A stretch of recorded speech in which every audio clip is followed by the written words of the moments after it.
Good morning, and I guess welcome to a short week for many of you. It's Monday, heading in towards the Thanksgiving holiday week. I'm Andy Brownell, News Talk 1340, KROC AM, 96.9 FM. And before we head into the holidays, we're lucky enough to slip in a conversation with Rochester Public Schools Superintendent Kent Pickell. Good morning, Kent. Good morning, and happy early Thanksgiving to you and all your listeners. Yeah, everybody safe travels. Unfortunately, that's always the thing that can mar this part of the season, is something unfortunate happening. That is true. But I guess the last time we talked was prior to the election. Yes. A great many unknowns. The unknowns are now knowns. And I think the comment I made was next time we get together, the world might look a little bit different.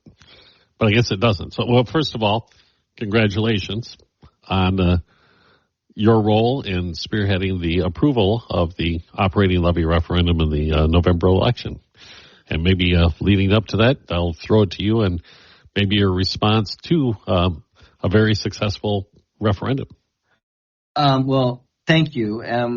Of course, as you know, my role was outside both of the campaigns that we had going on, and mine was informational, but I spent a lot of time in Kiwanis clubs and Rotary clubs and PTAs and things like that. And I think in the end, the community's decision was a strong one of investing in our kids. And so I'm thrilled. And, it's interesting. You're right. The world would have looked very different if it had not passed. But the more I do this job, the more I think sometimes what matters most are the crises that you avert. Not necessarily the way you handle the ones that are there. Of course, it's both. It would have been an incredibly challenging thing for our community to be cutting up to $20 million next year. And so we have stability. It's not new funding. It's funny, I got an email from a middle school kid right after it passed. And the student said, does this mean we can do this and this and this? All things a middle school kid would want to do. There are good things like, do something about our bathrooms at our middle school. They could be better and, things. And I said, actually, I'm glad you're happy. This is not new money, but it means we're not going to have to raise your class size. We're not going to have to cut programs that you value. We're not going to have to close elementary schools. So then the student sent back a note, said, I guess that's good. So, I guess that's good. Yeah, middle school. That would be a middle school response. Yeah. Middle school perspective on school finance. Were you at all surprised by the margin of the vote, particularly in light of the very close margin in the previous referendum for the technology dollars, which failed by about 300 votes? Yeah, well, that one, and then the operating referendum that passed in 2015 passed by just as small a margin as the one failed last year. So we have a history in Rochester of narrow approvals. And so frankly, I was expecting that. And I was, hoping to get over the bar this time. It was a pretty significant decision on the part of the community. At a time when I know people have been concerned about inflation, concerned about taxes broadly defined. And so I took it as a really solid investment in the kids in this community, leaving aside the work we're trying to do in the school district and things like that, which of course I also think matters. But I think it was saying Rochester really cares about its kids. And we'll take that. Looking ahead now, you have what you mentioned, stability. What does that mean in terms of people looking at school district operations? Well, as always, we are about to enter, starting in January, the development of the budget for the next school year, which is the 2025-2026 school year. And there's a lot of things that will go into that budget. We'll find out what happens at the legislature in the spring session. It's not a budget year, so I don't expect big changes, but never say never. We'll find out what happens with enrollment. We'll find out what happens with our labor contracts that we settle utilities costs. But on the whole, as we said during the referendum outreach campaign, the referendum will give us stability. It will allow us to maintain our current positions and programs without major reductions. It is important for me to say also without major new investments either, because, people get excited about this program or that program. I just had a meeting with some staff who came back from a conference. They got super excited about home visits and going and visiting families' homes. And that can be great. There's a lot of research, but of course you got to pay people to do that. We don't ask our teachers to volunteer to do that. And I said, that's a new initiative. And so if we're going to pay for it, we've got to pay for it by cutting somewhere else. But that's part of my job, to kind of do that. I think we are going to launch new stuff in Rochester in the years ahead. And some of it I think is going to be really exciting, but we're going to have to make it work within our budget rather than expecting significant new funding, not just from the citizens of Rochester, but I think also from the state of Minnesota too. Now we'll see about that, but I think it's a great place to be in terms of the kind of financial stability that frankly a lot of school districts, including some right around us, would really envy. The future funding for both the state and now local is tied to inflation, correct? The state legislature in their last education funding measure did include that indexing portion. And you have told me in the past that this operating levy is also indexed to inflation. It did. And of course, that's a big change in Minnesota state school finance. For years and years and years, educators have said you ought to just fund at the rate of inflation. And so that is in statute right now. So that's a big deal. It's basically between 2% and 3% is built in. And so there's not necessarily a need like there was for years and years and years to have, lobbying and a big nail biter until the last minutes of the educational session to find out if you're getting, any kind of an increase. The referendum that passed in 2024 also has got an inflationary increase. And so that is a really big deal. That's not always the case. The 2015 referendum in Rochester didn't. So it was just a flat $17 million, which meant it bought less year after year. And so we did propose that it will increase at the rate of inflation as measured by the Consumer Price Index. And that is something that will be built in starting next year. And I imagine from your point of view, there was quite a bit of relief tied in with the results of the vote, because I can't imagine that you were looking forward to the alternative. I was not. I really think, as you and I have talked about, whether it's, I think the early gains in our reading, math, and science scores, or I think more broadly, just a general sense of optimism and positivity in Rochester Public Schools. It's just that early momentum would have been hard to maintain if we were making gigantic cuts next year. And that's after cutting $21 million my first 2 years. And people hung in there during that. But I think it would have been tough. I just came back from Dakota Middle School right before jumping on this interview with you. And, it felt good. It felt good. The kids are there. They're engaged. Staff is engaged there. The new principal that I appointed there this year, Terry Lenander, is doing a great job. And, it's not that the world would have ended if the referendum didn't pass, but I think it allows us to continue the work that we're doing in a really powerful way. And so I am incredibly grateful to the community for stepping up. You mentioned enrollment when we were talking about budgetary issues. And there was another decline in enrollment for this school year measured by the October 1st date. And I know that could change by the end of the school year. Everything is always in flux. But the number came in actually a little bit higher than what was predicted. Does that impact the budget moving forward? It does. And actually, this is a really important issue in our relationships with our unions, in particular our Rochester Education Association. We have beat the projection every year that I've been here by a bit. And when I got here, we did a new enrollment study, which has been the projection we use for the budget. And this was coming out of the pandemic, and the firm that we hired, which is a very reputable demographic firm, we don't have money to have a full-time demographer on the Rochester Public Schools staff. So you pay people who study birth rates and cohorts of kids going through. And they said their whole field coming out of the COVID pandemic had been completely turned around. Because, families were holding their kids back from kindergarten. There was an initial increase in homeschooling, which has since gone down somewhat. So the projection we got, and that we have stuck to, because as you know, Andy, we are rule followers when it comes to the budget, was one that predicted decline. Now, that is not unique to Rochester Public Schools. The birth rate in the United States has gone down by 17% since 2008. And so the pie is shrinking everywhere. So we've beat that projection, and we beat it again this last year. We're going to do another projection, though, because we need to actually update our numbers. And so we're going to do another enrollment projection. The reason I mentioned the teachers union, and not just the teachers union, but when we come out ahead of budget by a bit, when we go into negotiations, they say, look, you guys beat the budget again. You had more money than you knew. And we end up saying, well, we budget conservatively so that we are sure we can make payroll and fully meet our mission. And if we played it closer, we could be one of those school districts that finds itself with a budget projection that is on the other side.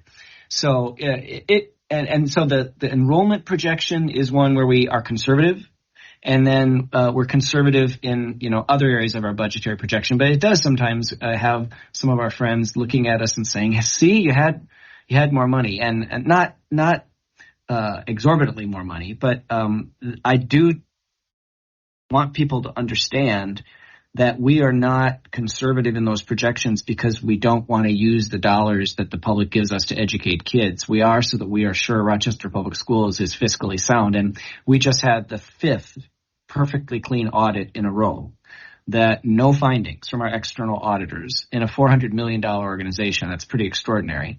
And so that's why. Anyway, sorry for the long dive way into the weeds there, but it is important to understand. And you're right, enrollment is the thing that drives everything, and we're going to be doing a lot to try and make sure Rochester Public Schools is meeting the needs of our families, so they want to entrust us with their kids. But that enrollment also is tied to expense, right? Yep. A few more kids means you have to have more teachers. 100%. Yeah, it's. I'm sure we're going to talk a bit about a proposal that I made to the school board this week to shift some of the way we fund our schools. And when we shared a spreadsheet that showed the projections that the new model would have for what a school gets, it looked like there's a bunch of new money. And we had to say, don't get too excited. That actually is what the increase in salary, benefits, utilities costs every year. So it goes up because our expenses go up. And so don't look at that as great, we can launch brand new programs, even though that would be great if we could do it. But it does mean that we have the resources to maintain what we're doing. Okay. You mentioned the budget process. Maybe when we come back after this quick break, we can talk about you're proposing a new way of doing the budget process this year. Yeah, that would be great. Okay. Kent Pickel is with us, Rochester Public Schools Superintendent. It's Rochester Today. We'll return in a moment on News Talk 1340. KROC AM and 96. Paul Trombley. It's Rochester Today, Monday morning with Rochester Public Schools Superintendent Kent Pickel. I'm Andy Brownell. This is News Talk 1340, KROC AM 96.9 FM. Kent, before we went to the break, we kind of mentioned a new budgeting process. Yeah. Maybe you could explain what you're talking about. Absolutely. We're now calling it the balanced budget model, and it's balanced budget model. We're using the term balance for two reasons. One, I think it achieves a balance between decision-making about funding at the central office level where I sit and at the school level. And also, I think it'll help us balance the budget. It uses efficiencies of scale to fund stuff that is best funded across the entire school district at the central level, while putting more decision-making authority at the building level to where they can find efficiencies and say, we don't need this because we need that. This is something that's been in our strategic plan, and we've been working on it for more than a year. And last week I debuted it with the school board, and they will devote their next 3 meetings to it.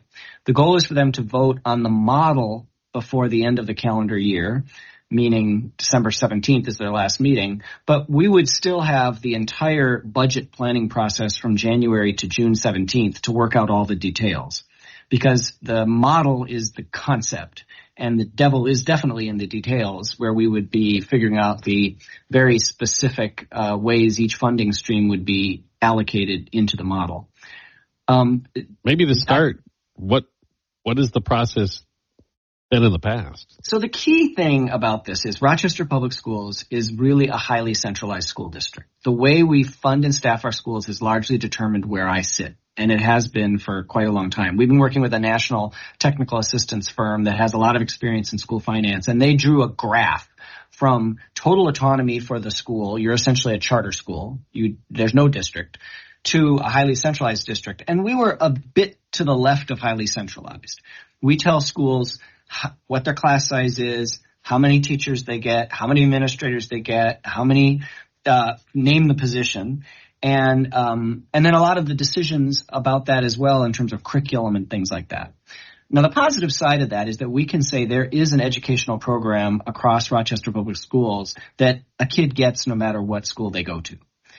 The challenge of that is our schools are very different from each other. They have very different student populations, different educational needs.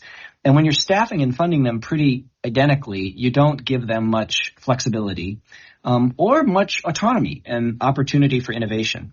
So the tension we've been trying to, balance is that idea of system-wide high-quality standards and flexibility for individual decision-making. And so the core proposal that I made last week would continue to fund the educational program largely as it is, meaning class size at the elementary level and what we call a student-to-teacher total load at the secondary level, middle and high schools, which is the teacher can see up to 160 kids each day. And then the classes we teach, the subjects we teach, are, in terms of the funding, would be largely fixed. Now, we might change that and launch new classes, change the way we spend time in the elementary school, but the funding would not drive that. Okay. What would change is the schools would have flexibility for the funding that is about learning supports. So these are things like instructional coaches and resiliency specialists and social workers and some counseling positions. Those are incredibly valuable people and positions, but they're also ones that really are intended to support the delivery of that educational program. So if a school chose to maintain the current staffing strategy they have, they could do that.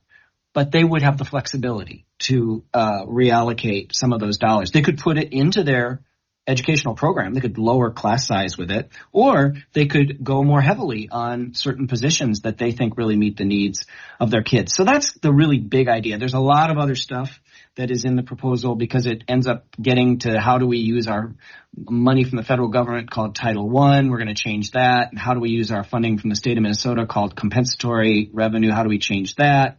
How do we fund our post-secondary programs like PSEO at RCTC and our CTEC and PTEC programs? So there's a lot in this model, but the big idea is trying to balance between system-wide efficiencies and a guaranteed program across our system and more flexibility for decision-making at the school level. Okay, at the school level, you have a principal and the teachers within the school, and they come to a decision that, okay, we don't need so many of this type support. We need more of this. Does this have to go back to your staff for approval, or is this left up to that individual school completely?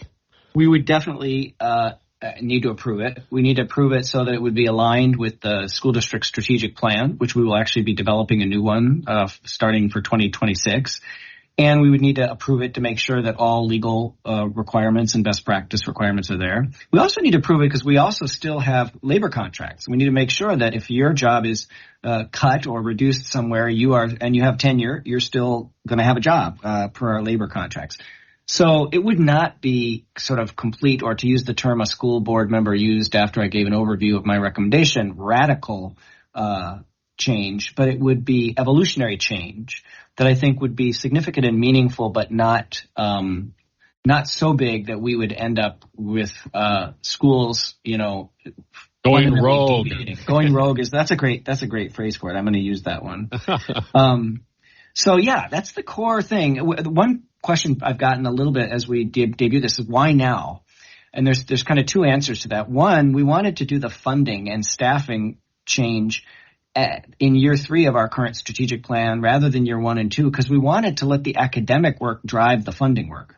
And so the work we've done on literacy, the work we've done on what we call multi-tiered systems of support, meaning identifying those kids who are not succeeding, the work we've done strengthening our advanced learning model had to come first.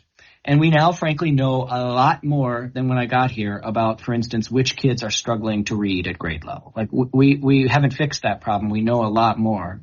So then we wanted to start to say, okay, how do we start to reallocate the dollars so that we have the resources to address those issues? The even more specific reason it's rolling out now is we just had to see what happened with the referendum. For us to be cutting up to $20 million next year, and me to be running around saying, hey, let's think about a new funding model, would have just been too much for the traffic to bear. I think we would have had a lot of people who otherwise would very thoughtfully have considered this model just said, Kent, that's too much right now. Like, we're going to raise class sizes by 3 next year because the referendum didn't pass. We don't have time to talk about, like, that. So the good news is we can go forward with this, but we are in a tight timeline because we need to start building the budget in January. And so that's why we're asking the school board to make a decision on the model itself, and then if they approve it, we'll build it out. And I expect that we will revise the model 3 times before the board votes in December. We're already getting feedback and seeing some analysis that are leading to some changes, not gigantic, but some changes even from what I presented to the school board last week. All right. Interesting, to say the least. We do have to take a break for news, so we'll do that and come right back with more discussion with Rochester Public Schools Superintendent Kent McHale on Rochester Today. News Talk 1340 KROC AM 96 News app. Good morning and welcome back to Rochester Today. News Talk 1340 KROC AM and 96.9 FM. I'm Andy Brownell and glad to be joined by Rochester Public Schools Superintendent Kent McHale, our monthly opportunity to talk about things happening within the Rochester School District. And one of the things that just happened was you signed on for another 3 years. Yeah. Time flies. It does. It's pretty incredible. I frankly, I still drive around Rochester. And as I mentioned, I just before taping this with you came back from Dakota Middle School. I still think of myself as new. And then I think, wait, it's going to be 4 years. You know, I have had longtime Rochesterites tell me, yeah, you are new still. 20 years, you're still new to some folks, But, yeah, I've loved it. My wife, Katie, and I just have loved the community. I mean, and I'm grateful to her because she commutes up to the Twin Cities where she's at the University of Minnesota and, works from home sometimes. But she's been up, for instance, today is day 3 of up and back. So that's something I'm, personally grateful for, but she does it because she believes in what we're doing here in RPS, and of course so do I. So I was honored. The school board unexpectedly after my evaluation in the summer said they wanted to begin negotiations, and not everybody, some people said, no, did you know that's interesting? I said I didn't know that they were trying to say it. I just be honest that they wanted to get a jump on sort of superintendent rotation season. Okay. And I wasn't looking to leave Rochester, but like a lot of superintendents, I get called and recruited a lot. It's a job. A lot of people say kind of, why do we even need superintendents? But then when you have one that you think is maybe not working out, it suddenly maybe seems like an important position to have. So they presented a proposal, and I'll actually just tell you, I haven't commented on this. I requested no change in what the board presented, with one exception. I said, I really want to write a book about what we're doing here in Rochester. Now, when I said, I'd like to have the intellectual property to do it, because I really do think we're doing something that could be of great interest broadly. I don't mean to be too grandiose, but I really do believe we're trying to kind of reinvent the American school district in a way that hasn't happened, if it's ever happened, for a long time. And I said, I want to write a book. And so our board chair and Justin Cook, who by coincidence in his day job is an intellectual property lawyer, so he has a lot of experience, they said, okay, but you got to do it on your own time. And so there's a provision in there. What time is that? I know, right? I know. It's definitely early in the morning or late at night or something. But anyway, that's maybe we'll be talking about in a few years, that the book that never happened, but I hope not. But that was the only change I requested. Other than that, the board presented a contract that I was deeply grateful for and said, sign me up and let's do it. I actually haven't signed it just yet because it was, just last week they voted, but I look forward to doing that soon. And the new contract starts next summer. Yeah, it's actually against the law for them to kind of overlap. And so the earliest they could have talked to me was starting July 1, 2024. And that was shortly thereafter where our chair, Kathy Nathan, made that comment at a school board meeting just saying, we'd like to begin negotiations. And so we had the referendum and we had the launch of a bunch of different stuff going on this fall. So frankly, it wasn't until pretty recently that we sat down and talked about that. And then our chair wanted to move it forward so that it was done. I go back to when you came here in 2021. in the middle of a pandemic, and you took it as an interim position. Yeah. And, obviously it transformed within a year to a more permanent position. But now when you go all the way out to the end of this, it'll be 7 years, correct? Yeah. Yeah, it will be. It's interesting. And, it's interesting. I've had people call me superintendents to ask about the merits of an interim position. And I think, for me, it was the right time. My youngest daughter had just graduated from high school. I'd been at my previous job for 9 years, so it was a good time. The good thing is I got to know Rochester, and the school board got to know me. And so I think that there was something good about that interim piece. The counter to that, and I've been thinking about this a lot as I'm thinking ahead to our next strategic plan in Rochester Public Schools. The strategic plan that we developed my year as interim was intentionally designed not to depend on me being here. Because I didn't know. I didn't know if the board was going to want me to stay or if I was going to stay. So there are some structural things that were not in our current strategic plan that were just sort of some heavy lift, multi-year leadership things that I just said, we can't put that in a strategic plan because I'm not sure who's going to be the superintendent here to lead it. And so as we think about the next phase of it, I think there are some possibilities. And just so people don't think I'm like, well, what do you mean? There's some fairly fundamental change in the structure of school, in, how we use our time, for instance, and then in what we teach, the courses we offer. For instance, I hear again and again, and I see it in the data, that we have many more kids who want to be taking career and technical education classes than are currently taking them. And we know we need that in the economy. We know it's absolutely of great appeal to girls too, but we know especially for some of our boys who are going on to four-year colleges at much lower rates, that we've got to bring that back. There's no unused welding labs at Century Mayo or John Marshall, so that's not simple change, but there's a lot of, I think, there could be a lot of excitement behind some things like that. So anyway, it's exciting to be able to think about being here not only to develop our next strategic plan, but being here for 3 years to help lead it, because those kind of structural changes are ones that not only are highly political, but they're also ones in which you got to get the budgets and the curriculums correct to make it work. So I'm excited. Very exciting times. I look forward to reading the book. Yeah, I know. Well, this will be good. So now I'm on record as saying, I want to do it. And it's not going to be like a tell-all. It'll be like a hopefully interesting, but not too nerdy book about education education in a community in the digital age where artificial intelligence is going to fundamentally change what it means to be an educated person. That's really the kind of core idea. Okay, you got me hooked. All right. There's one copy. Okay. All right. I'll pre-order when you're ready. I like it.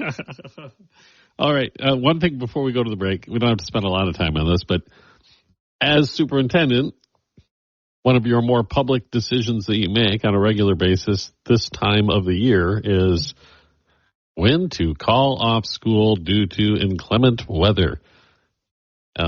Maybe we could just quickly review the process. Yeah, it's when I am out in schools and kids say like, well, what is a superintendent? What do you do? I mean, a lot of kids know me and say hi, but a lot of kids don't know what a superintendent does. By far, the most influential thing I do in their world is snow days. There's nothing close in their views.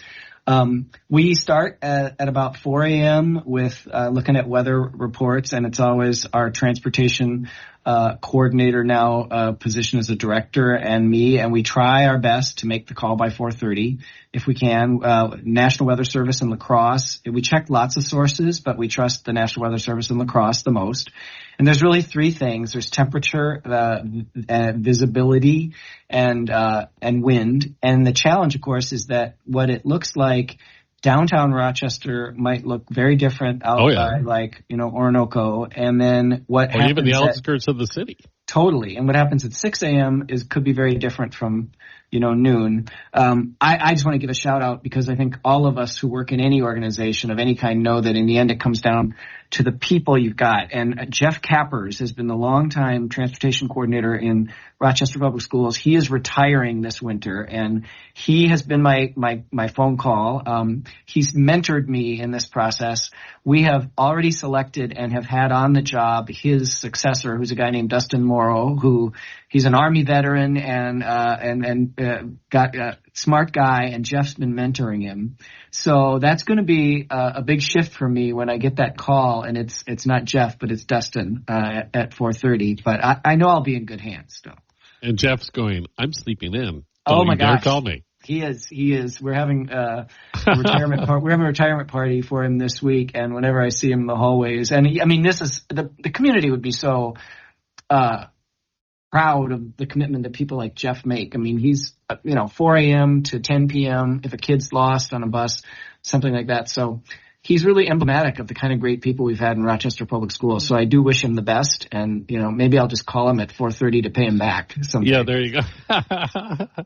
Well, I look at just last week when the roads went to heck in a handbasket late in the afternoon, and there was really no prediction of that occurring, and they became treacherous. I mean, deadly treacherous, and that's something that I don't envy you having to make that decision. I got my first email of the season from a student. Now I'll just say his name's Jacob, and he tried for a snow day with that thing. I said, "Come on, we're not at snow day yet." But it was my first. And when it gets serious for snow days, it's really actually kind of fun. Now it's become a thing, and kids start emailing me, and I respond to them all.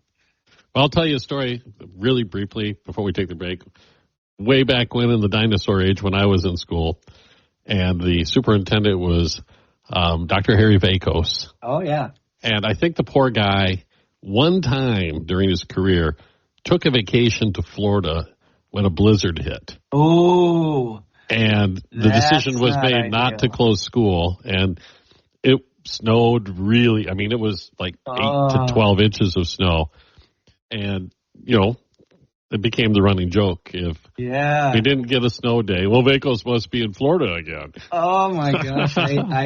I don't envy him. That is definitely – I really actually try never to be gone when school is in session. And maybe part of it is something like that. There are more serious things. There are more serious things that can happen too. But, yeah, that's a good, bad story. Well, it's part of the job. Yeah, it is. Well, we need to take that break. We'll be right back with more of Superintendent Kent Pickell with the Rochester Public Schools on Rochester Today. News Talk 1340, KROC AM 96. Paul Trombley. Welcome back. We have a few minutes left in the program. Rochester Today on News Talk 1340, KROC AM 96.9 FM with Rochester Public Schools Superintendent Kent Pickell. And this got out there, Kent, but in the scheme of national politics, we have a new administration coming into place, and there is at least some discussion that there may be a push to get rid of the federal Department of Education established back when I was a kid by Jimmy Carter, if I remember correctly. Yep. But I guess I'm asking you this because you have probably the closest experience of anybody I know with the Federal Department of Education because you actually worked there for a little while, didn't you? I did. I did a stint there when I was trying to get back to education after some years in the foreign policy and intelligence world, trying to kind of get back to what I was really my passion. So before I moved back to Minnesota, during the Clinton administration, I worked there for a bit. Here's the thing about getting rid of the U.S. Department of Education. You'd have to find somewhere else to put all of its functions. Like there's almost nothing people would not say that you need. Most people would say, I mean, student loans, making sure that federal laws regarding civil rights are implemented, education research. Most all of the funding comes from the federal government, and then especially the funding for kids with disabilities because it's a federal law, IDEA, that mandates those services. So all of those would have to go somewhere. And the reason they created it back in the Carter years was those things were stuck in agencies where education was not their bread and butter. And so you didn't have people who had, experience, and there wasn't coordination across things. So they created an agency, and so now if you got rid of it, you're going to have to put it all somewhere else. There really is relatively little that the federal government tells us we need to do in education that has a gigantic effect. There have been times in American history where that was less true. The No Child Left Behind Act during the George W. Bush administration was a major expansion of the federal role. But when that was repealed, that was dialed way, way back. It's about 6% of our money in Rochester Public Schools comes from the feds. And is that largely special ed funding? Yep. And Title I funding for poor kids, low-income kids, families. So, I don't see it as the most existential challenge facing our schools, but people should be aware, or I guess our Congress people should be aware, if you dismantle the agency, you're really not cutting the functions. You're going to have to put them somewhere else. And so you should look at the proposal through that lens, not unleashing our schools from the federal bureaucrats or something like that, because they don't have that much influence in education. I was going to ask you that, Amy, because there seems to be quite a bit of animosity towards the U.S. Department of Education. What's your opinion of where that is coming from, this idea that the feds are controlling what's happening at the local school level? Well, I think education should be a national priority, but it is a state and local function. And so, I spent a good part of my career looking at the systems in the world that get it right. And they're not all countries. Yes, there are places like Singapore, which is like a state, but places like British Columbia and Canada that get these incredible student outcomes, all of them have strong leadership at that policy level. They have really smart people making good decisions. And when you don't have that, you get crappy testing policies. You get mandating curricula that isn't rooted in science. And we spent 20 years in this country telling elementary teachers not to teach phonics when the research was clear that kids needed phonics. And now, thank God, we're bringing it back.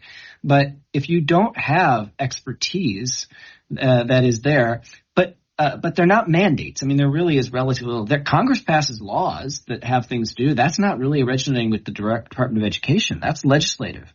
The department is in an implementing mode. All right. Also, I have to congratulate you. We have the news release this week that you have received a Distinguished Alumni Award from the University of Minnesota. Yeah, that was a very nice surprise. It was totally out of the blue, and it was I was very honored and had a nice dinner, and my wife Katie and I went up, and one of my great mentors, former University of Minnesota President Bob Brunix, was there, and Bob's just a great guy, so it was fun to catch up with him, and I'm obviously proud alumni, and literally sitting here today wearing a maroon jacket, but that's not planned for this interview, but it was great, and I was very honored. And I talked about Rochester and the work we're doing in Rochester Public Schools in my remarks, and the partnership we have with University of Minnesota Rochester as well. So that was great. All right, Kent, you have a great Thanksgiving break. Thank you. And maybe get started on your book. Or do you have to wait until 2025 to start the book, because then it's in your contract? That's true. They didn't say I could write a book. They didn't say I could write a book in my current contract. So that's really interesting. No, it'll be good. We'll be here in Rochester, and so really looking forward to some time. And again, just really want to talk about being thankful. I do want to thank the community for what we did for kids, but it's something that a lot of superintendents that I've talked to since our referendum around the state have just said, wow, that was a clear decision on the part of your community that you shouldn't take lightly, and I know we don't. Well, thank you again for your time. I really appreciate it, and I always enjoy our conversations. Me too. Thank you. Happy Thanksgiving. All right. Kent McKell, Superintendent, Rochester Public Schools. Until next time, this is Rochester Today on News Talk 1340, KROC AM and 96.9